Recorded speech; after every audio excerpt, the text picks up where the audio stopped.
Hey guys, Titanic1912 here, and in today's video we're going to be testing out the entire Baker Valley and Eastern locomotive. I'm putting you guys right here so you can get a view of the locomotives as they are tested, and a good one at that. I've already tested Sumter Scrapco number 1, it works, and as you can tell, C&O number 23 works with no problems. The easy track is temporary. It's just going to be cool. It's pretty much only going to be for her, like, it's just for planning. Next up we have the locomotive that hasn't run in a year, Bethlehem Steel number 2. A lot of my small switch engines, basically, are going to become Sumter Scrap Company engines. Come on.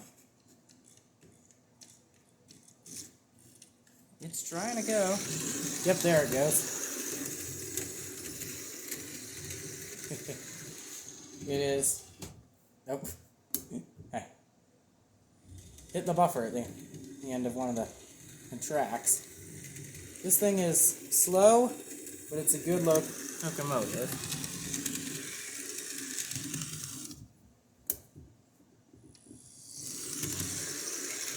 Yep. Works, but needs some cleaning probably. Next up we have Baker Valley and Eastern number 4, my first custom painted locomotive.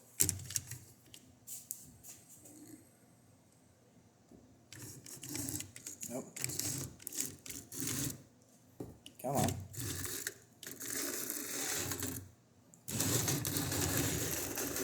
It's trying to go. At the same time, it's an older Tyco drive, so it might not be the best runner on the railroad.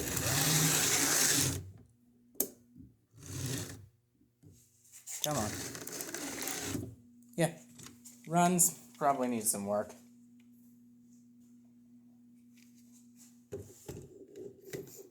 And leaves behind a smell. Yeah.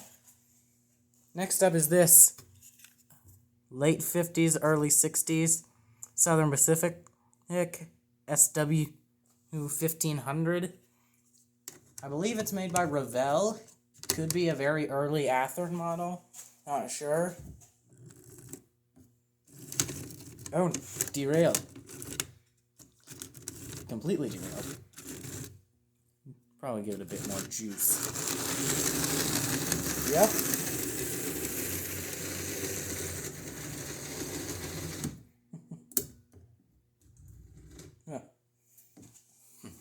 I haven't been able to run these locomotives because of moving, so they're all going to be a bit stuttery. Need to start. Yep, there it goes. It's getting better, though.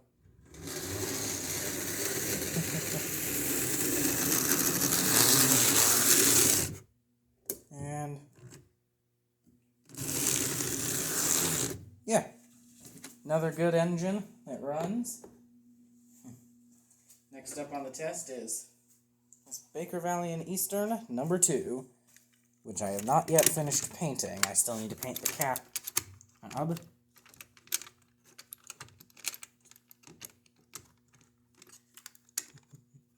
This one was actually one of my best runners before I moved. There it goes. And one of the quietest locos I own. And it derailed. Apparently this Mantua does not like old or modern Bachmann switches. Let's see if it derails going the other way.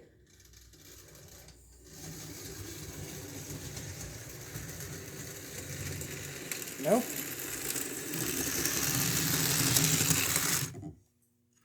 Well, it kind of derailed, but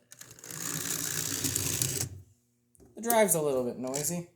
But honestly, that's to be expected for the model of this age, and for a model of this age, it's surprisingly quiet, if I'm being honest.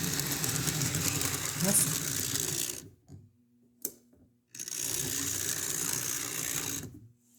Yep, number 2 works just fine.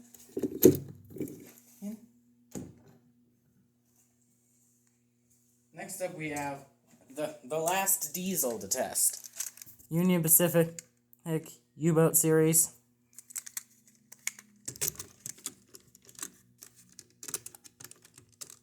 I believe this one has a DCC chip in it, but no sound. And it seems to be completely dead. Come on. Got full power.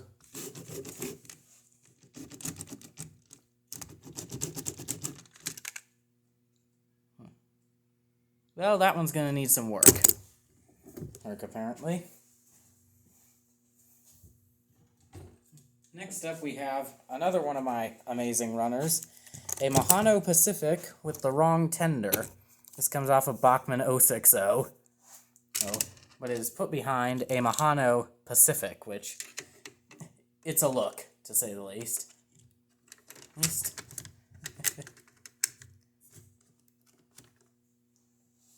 But here we go. Well, yep. And it derailed on the switch. I honestly should have expected that. This thing's a bit bigger than my other locos. But that's okay, that just means it gets to run the longer route.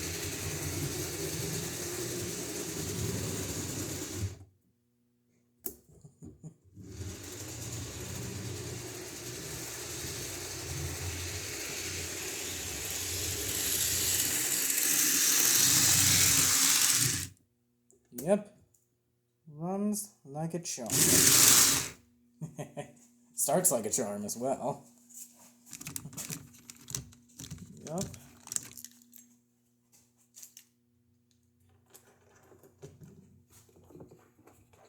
Next up on the test bench is the newest addition to the Baker Valley and Eastern Fleet.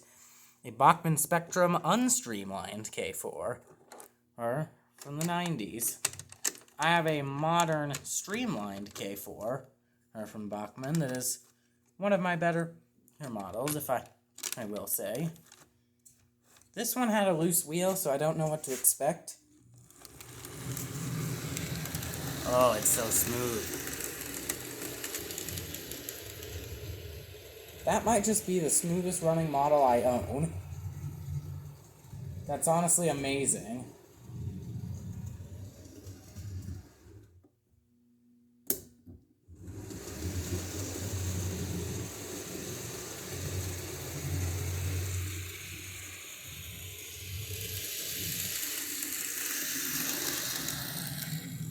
That thing is a beautiful runner.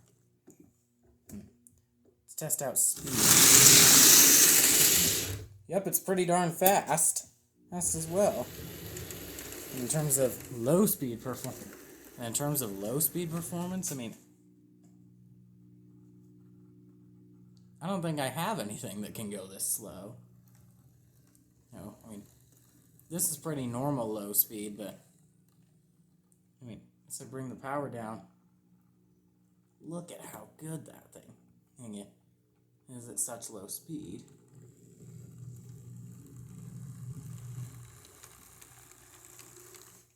Yep. I honestly have to admit I wasn't expecting that one to run so good, but it surprised me. Next up we have my other Penzi locomotive, a streamlined K4. It's kind of funny. I have 2 Penzi locomotives, but exactly 0 Penzi cars for them to pull. Oh, and that drop plate needs to come back with the tender. This one's gonna be loud.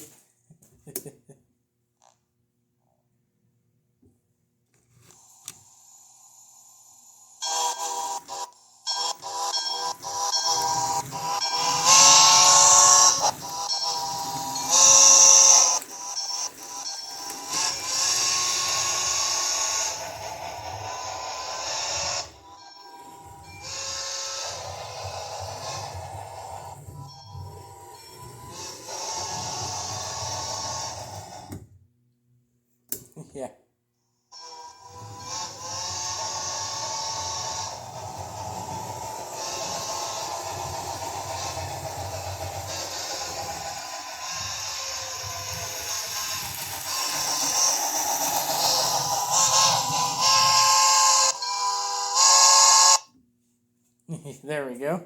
Yep, that one runs as well. Next up we have one of my favorite locomotives in the collection, and the 4449. I won't be running this one as much because it's had its fair share of problems over the year.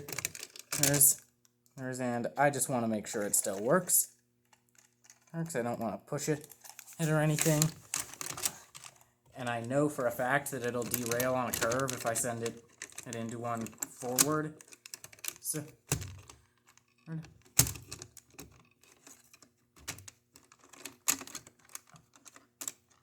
feels like every wheel is just wrong.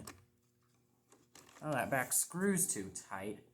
That's a bit of a problem, but I'll deal with it later.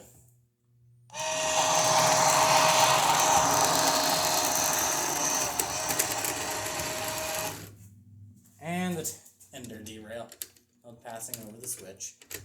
Not surprising if I'm being honest, but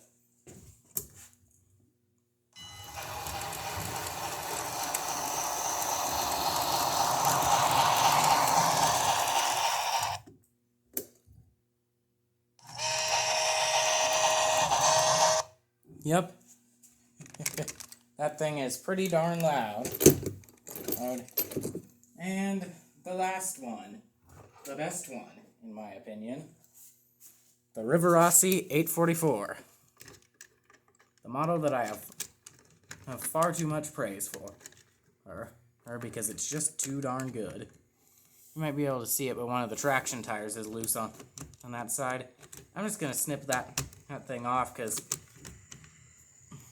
it's not helping it any right now, and this thing still pulls like a champ without it. Oh, and the front handrail me. Let's put it back into place. There we go. But yeah. Oh, it's separated from the tender. Not surprising.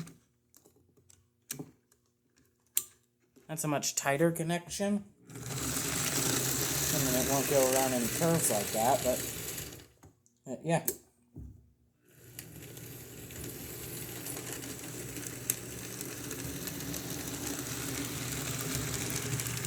In my opinion, the best model in my collection.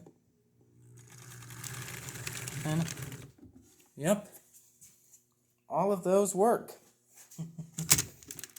Thank you guys for watching. Don't forget to like and subscribe, and I'll see you all in the next video.